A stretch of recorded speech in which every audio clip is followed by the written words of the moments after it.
नमस्कार, मैं हूं वरुण सखाजी और आप देख रहे हैं खबर बेबाक। क्या आपने इस बात पर गौर किया कि राष्ट्रपति की प्रत्याशी द्रौपदी मुर्मू के दो फोटो ही सबसे पहले क्यों मीडिया में आए थे? एक था मंदिर में झाड़ू लगाते हुए और दूसरा था नंदी के कान में मन्नत मांगते हुए। ऐसा माना जाता है कि शिव के नंदी के कान में अगर कोई बात कह दी जाए तो भगवान शिव उसको सुन लेते हैं और अपने भक्त के लिए वो वैसा करने को आतुर हो जाते हैं। इसके दूसरे दिन ही एक फोटो आया नवीन पटनायक का। नवीन पटनायक पोप जॉन पॉल के सामने खड़े हुए हैं। लोगों ने इस फोटो को ट्रोल किया और पूछा कि क्या कभी आप 4 कदम दूर पुरी के शंकराचार्य के पास गए? खैर, नवीन पटनायक की फोटो की बात बाद में करेंगे, पहले मुर्मू के उस फोटो की बात करते हैं जो सबसे पहले आया था। राजनीति में हमेशा ही वो ज़रूर हो रहा होता है जो हमें नहीं दिखाई दे रहा होता और वो बहुत कम होता है जो हमको दिखाई दे रहा होता है। मुर्मू भारत की संभावित तौर पर पहली आदिवासी राष्ट्रपति बनने जा रही हैं।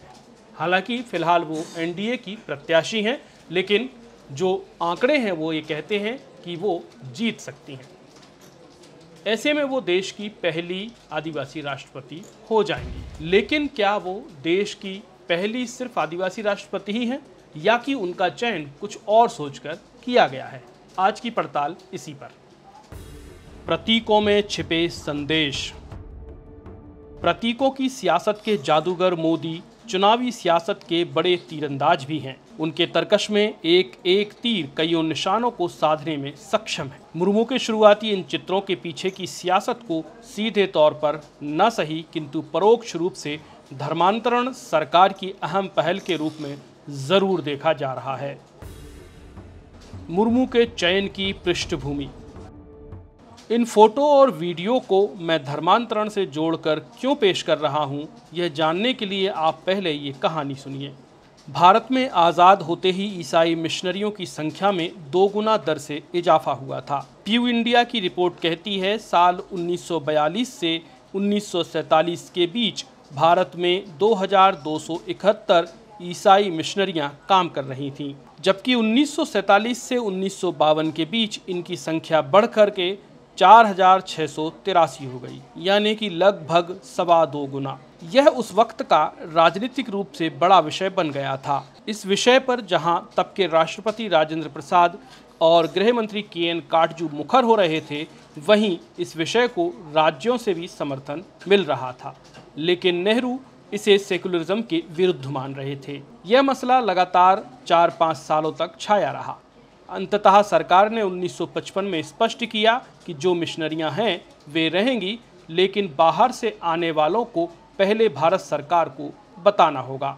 साथ ही यह भी हिदायत दी गई कि उनकी किसी भी गतिविधि में धर्मांतरण की चाहत नहीं झलकनी चाहिए। यह वो दौर था जब भारत में धर्मांतरण 29% की सर्वाधिक ऊंची दर से बढ़ा था। इसके बाद से लगातार घटकर यह 17% तक रहा, लेकिन एक बार फिर 1991 से 2001 के बीच में यह दर 22% तक जा पहुंची। अभी हाल ही में जारी आंकड़े कहते हैं कि धर्मांतरण की दर 1947 से 2020 के बीच सबसे कम अब 2001 से 2011 के बीच 15% रही है। इन 70-75 वर्षों में भारत में कुल ईसाई जनसंख्या एक छत्तीसगढ़ राज्य के बराबर यानी लगभग 3 करोड़ तक पहुंच चुकी है। इस आंकड़े को लेकर अलग अलग एजेंसियों में मत भिन्नता है। कुछ इसे 3 करोड़ 18 लाख तक मानती हैं तो कुछ 3 करोड़ 40 लाख, जबकि साल 2011 में हुई जनगणना के मुताबिक यह आबादी 2 करोड़ 78 लाख है। सेंट थॉमस से अब तक। यह कहानी हमें बताती है कि भारत में धर्मांतरण का मसला 70 सालों से भी अधिक पुराना है। ईसाई स्कॉलर इसे धर्मांतरण न मानकर स्वप्रेरणा मानते हैं। वे कहते हैं जनजातीय समाज का कोई धर्म नहीं होता। उनकी मान्यता है कि सन 52 में भारत में सबसे पहले सेंट थॉमस के रूप में ईसाई आए थे। वे केरल के मलबार तट पर रहे। इसे डॉक्यूमेंटेड बताया जाता है और उनकी हर वर्ष भारत आगमन की एनिवर्सरी भी मनाई जाती है। इस लिहाज से देखें तो भारत में ईसाइयों के पदार्पण का जो पूरा कालखंड है वो 1972 वर्षों का दिखाई देता है। सबसे ज्यादा जनजातियों ने बदला धर्म। सबसे ज़्यादा धर्मांतरण भारतीय जनजातियों में हुआ है। प्यू की रिपोर्ट कहती है भारत में ईसाई बनने वालों में 9% अनुसूचित जाति और 33% अनुसूचित जनजाति के लोग हैं, जबकि अन्य पिछड़ा वर्ग में आने वाले ईसाइयों की संख्या 25% है।